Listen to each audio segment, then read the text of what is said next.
एक समय की बात है।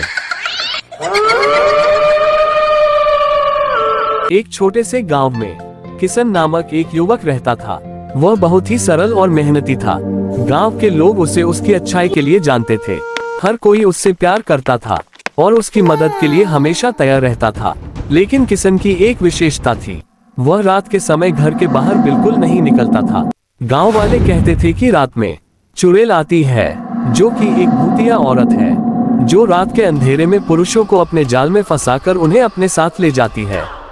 किशन ने इस पर कभी ध्यान नहीं दिया, लेकिन एक दिन उसकी जिज्ञासा बढ़ गई। उसने गांव के बड़े बुजुर्गों से चुड़ैल के बारे में बहुत सी कहानियां सुनी थीं। वे बताते थे कि चुड़ैल का एक खास रूप होता है, चिकने चेहरे और लंबे बालों के साथ। लेकिन उसके पीछे एक दर्दनाक कहानी भी होती है। एक बार एक औरत की शादी हुई थी। वह बहुत खूबसूरत थी, लेकिन उसके पति ने उसे धोखा देकर छोड़ दिया। उस औरत के दिल में इतना दुख हुआ कि वह भूत बन गई और रात में आत्मा के रूप में घूमने लगी, ताकि वह अपने पति से बदला ले सके। गांव में एक रात किशन ने सोचा कि वह सच में चुड़ैल को देखेगा। उसने रात में अपने घर से बाहर निकलने का फैसला किया। जैसे ही रात का अंधेरा छाया, किशन जंगल की ओर बढ़ा।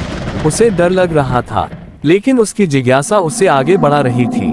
जंगल में पहुंचते ही उसे अचानक एक आवाज सुनाई दी। वह आवाज उसे बुला रही थी। किशन ने देखा कि एक सुंदर महिला वहां खड़ी है, लेकिन उसके चेहरे पर एक अजीब सी चमक थी। ये वही चुड़ैल थी। किशन ने अपनी हिम्मत जुटाई और उससे बात करने का निर्णय लिया। तुम कौन हो? किशन ने पूछा। चुड़ैल ने कहा, मैं एक दुखी आत्मा हूँ। मेरा पति मुझे छोड़कर चला गया और अब मैं अकेली हूँ। मैं सिर्फ प्यार की तलाश में हूँ। किशन ने उसकी कहानी को सुनकर उसे सांत्वना दी और कहा, मैं समझता हूँ तुम्हारे दर्द को, लेकिन तुम्हें अपने अतीत को छोड़कर आगे बढ़ना होगा। प्यार सच्चा होना चाहिए और तुम्हें खुद को मुक्त करना चाहिए। इस बातचीत ने चुड़ैल के दिल को छू लिया। वह किशन की अच्छाई देखकर बदलने लगी। किशन ने उसे विश्वास दिलाया कि जीवन में हर किसी को कोई न कोई प्यार मिल सकता है। अंत में चुड़ैल ने किशन का धन्यवाद किया और अपने पापों का प्रायश्चित करते हुए वहां से चली गई।